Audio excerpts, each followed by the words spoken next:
Welcome everyone, it's Lisa. Here's what we're gonna do today. I played with this a little bit last night and it's so much fun. This is some, well, I'll go through what you'll need. Of course, you'll need paper of some sort. You'll need, I use clear gesso. I suspect this would also work if you have white gesso. I think that would be fine. The brand that I have here is called Art Basics. It's a Finnabar brand. I think I just got it off of Amazon, probably. Excuse me.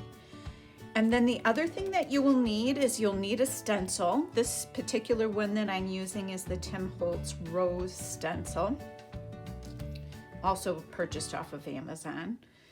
And then this is a Stampendous embossing powder called Detail Gold, number DP102.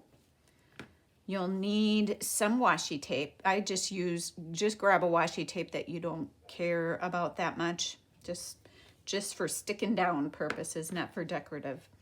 And then you'll need, what do they call these things? Is this a palette knife? What is this? I just have an inexpensive Artist Loft brand. This is the brand from the Michaels craft stores, but just use an inexpensive one. I think you can even get, I've never tried them, but you can even get inexpensive ones at the Dollar Tree. So this is what it will look like when we're done. Let me get this out of the way. And then here's the paper that we're working on. Excuse me, I've got to adjust my chair a little bit. I feel like I'm off center. Okay, so first we'll get out our Tim stamp. And I try to do the top first just because, knowing me, if I don't do the top first, inevitably I'm going to be sticking my fingers in it. Because I just know myself. I'm just too messy of a crafter. And then hold on, I've got some stringies on my washi. This washi is just something that I've had for quite a while. And I just use for this kind of thing. So what I'm doing, I hope you can see, is there's just a little edge here on the paper to where the image on the stencil begins. I'm not sticking the washi on my paper, or let me put it this way, I'm trying to avoid that as much as I can because sometimes some washies will lift up your paper. I am going to have to do it down below here, but at least it's only one spot versus two. The other thing that you can do is to kind of stick it on yourself, and then from the oils of your hand, it won't be quite as tacky, so you won't have to worry about it on your paper as much. And the only portion that I'm trying to grab from the stencil is right here. So we're not doing a whole lot, but just kind of relax while you're doing it. You don't want to rush through it too much. Here's what looks kind of gross right now. I just kind of stir this up. This Art Basics gesso is a little thicker. The other gesso that I have, my white gesso, is from, it's the Artist Loft brand from Michaels, and it's really runny. So I guess not all gessos are the same.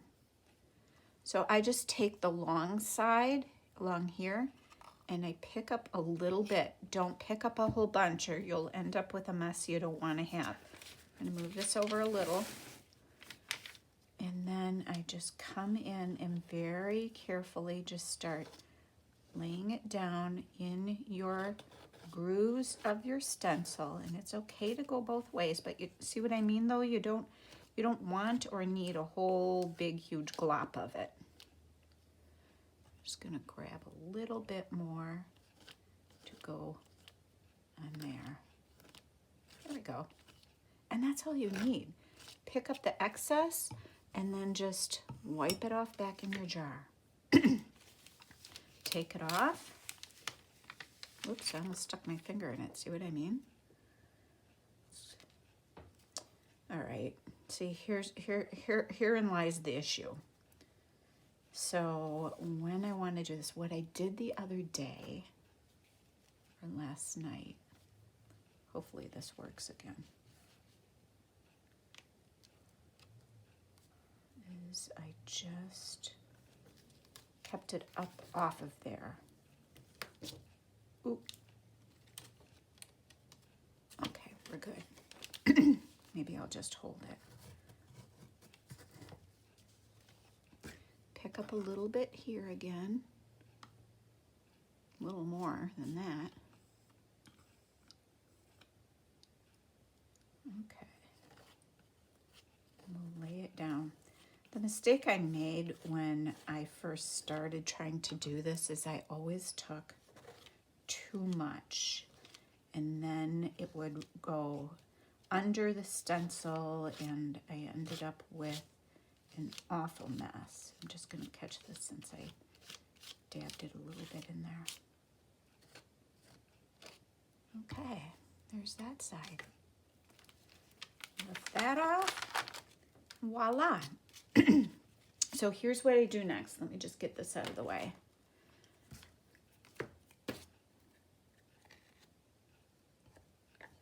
Let me just wipe off my palette knife quick with a baby wipe. And then what I just do when I'm all done is I just take my stencil to my laundry sink and wipe it off. It actually, the gesso comes off pretty easily. Okay, put that over there. Now what we will do is take our embossing powder. I did kind of touch that. We'll see how it turns out. Live and learn, right? Make sure you're generous enough. And then come down here, do the same. Make sure you have a good piece of paper big enough underneath your work surface, because what we'll be doing is catching the embossing powder that doesn't adhere to the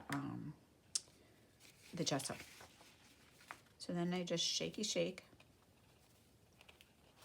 because I want it along all the sides of that gesso, so we've got a little texture with it. Oh, that turned out fine.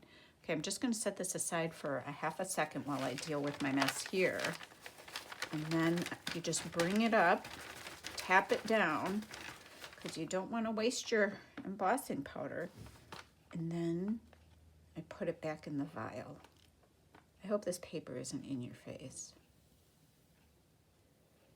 I'm just pouring that back in ever so gently. Be careful not to dump your whole vial. I'm waiting for the day I do that. I've not done it yet, but now I talked about it and I probably jinxed myself. So the other thing I didn't mention that you will need is a heat gun. This is the one that I have. It is a Ranger heated craft tool. It wasn't very expensive, but it does the trick. And it takes a little bit. You'll see it start to melt and get shinier and kind of bubble up. But you got to get it hot enough for it to do that.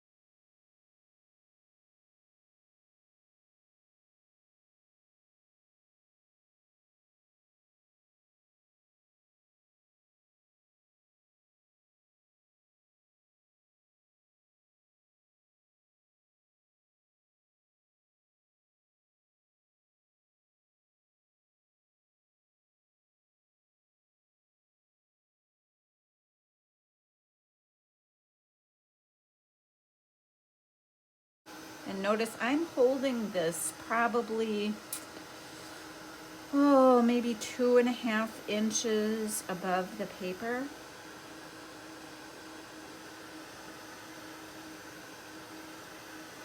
There. Let me shut this off a second. So that's what it looks like then when it's shiny. Okay, let me do the bottom part then. Sorry for the noise. Just mute it for a little bit if this bothers you.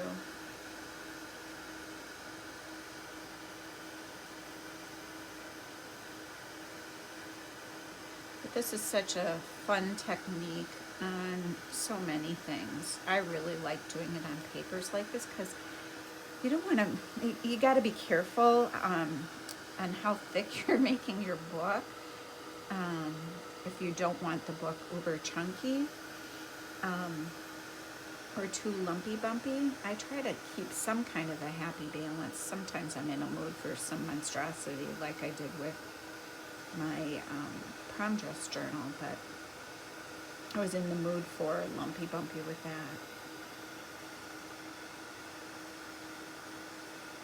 But this is just another way to make pages very interesting and beautiful, and this to me is like gilding on a frame.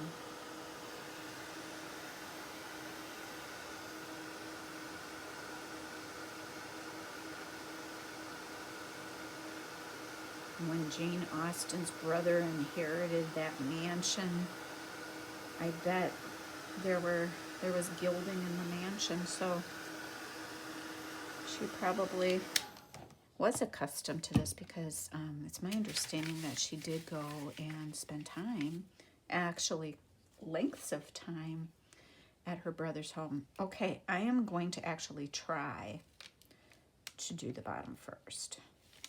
Keep your fingers crossed for me that I don't make an incredible mess. You could turn the stencil over, like I could just take it and flip it over, but yeah, that would take more effort. And you know me and the patience. Okay, now I see it lifting a little bit, so if you see your stencil lifting up from the paper, make sure that you press it down a little bit so it doesn't go underneath that stencil.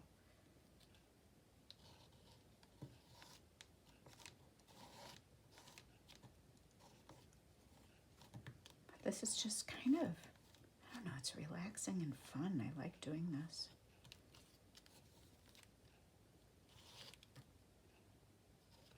There we go. That should be good. Here's the moment of truth. Oh yeah. So now let's do the same thing. Where's the edge of my paper? There we go. Stick our washi down, hold the stencil up, yet hold the stencil down here. Oh, what am I doing?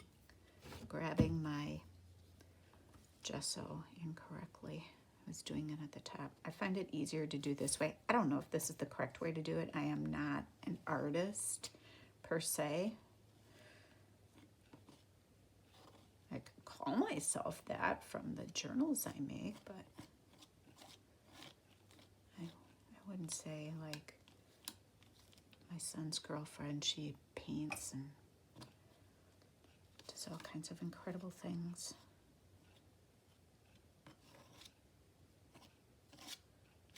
I'm not like that. Okay. Oh, I did exactly what I tried not to do because I was focused. Oh, it didn't hurt anything. Hey, hey, we got lucky. All right. So let's wipe down the palette knife and then we can close up the gesso. Very good. What a lot of people do too is they'll put wax paper over this so it doesn't dry out, which is what I should do. I've got it on some of my other glues and things. I don't know why I haven't on that. Just haven't gotten around to it. Back to the same detail gold. I think in the other one I used, I think it was called Pirate Gold from the same set from Stampendas. But that page was a little lighter than this one. This one's a little darker, so I wanted this powder to be a little brighter. Some kind of piece of paper or something.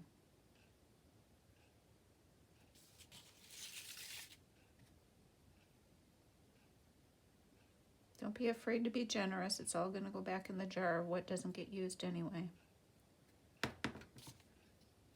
Give it the shaky shake. Tap, tap.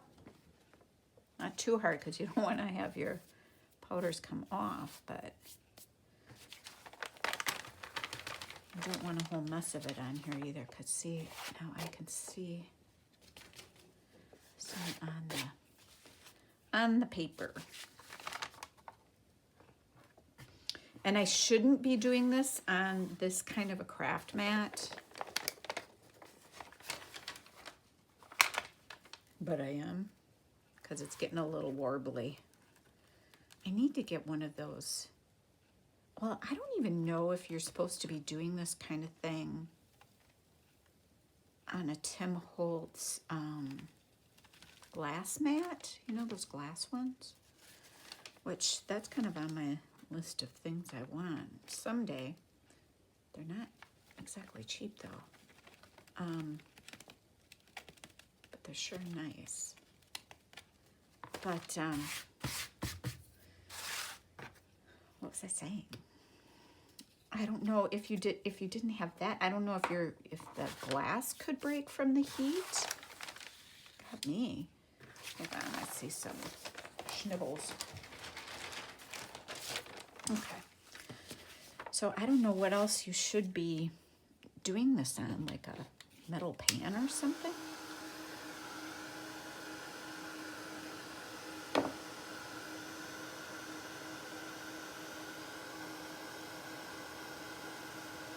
See how nice then it frames a page out. You still have plenty of journaling space, but it just gives it a little something special without bulking up a page too much.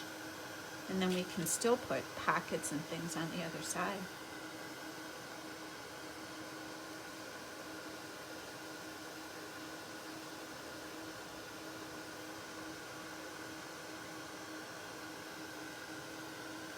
You could do this on tags, you could do this on pockets, do this on a cover of a journal. That'd be gorgeous.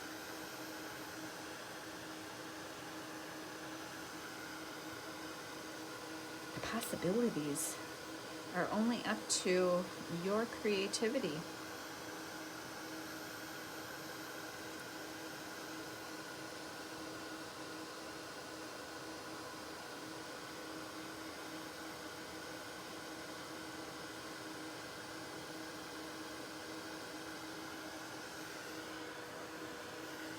If my quilter mom is watching what I'm doing on my rotary cutter map, she's just probably cringing. Hi, Mom. I'm being the rebel that you know me to be.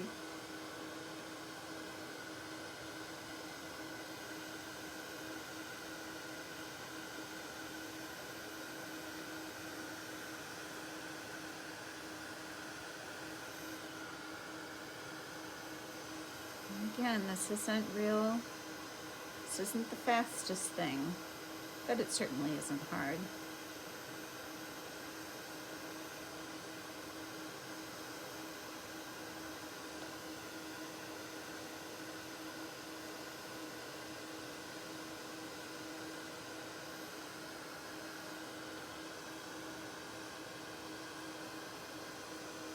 There, I think we're about done with this one. Move down to the next one.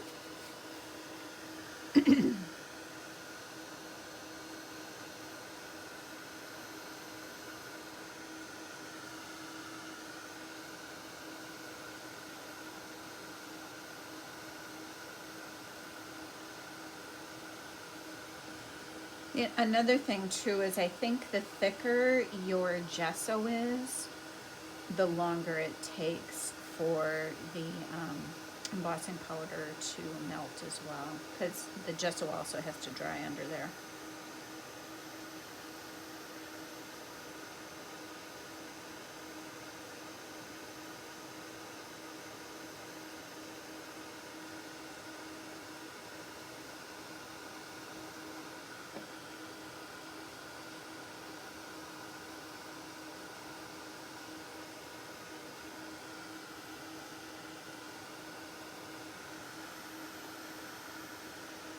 There we go. Trying to see if this one's, yeah, it's done. Okay, so there is our beautiful gilded page. I love that. It reminds me of a mirror. So there we go.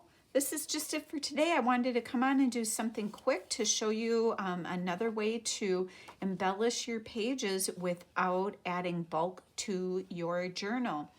Thank you for joining me, and I hope you have a wonderful day.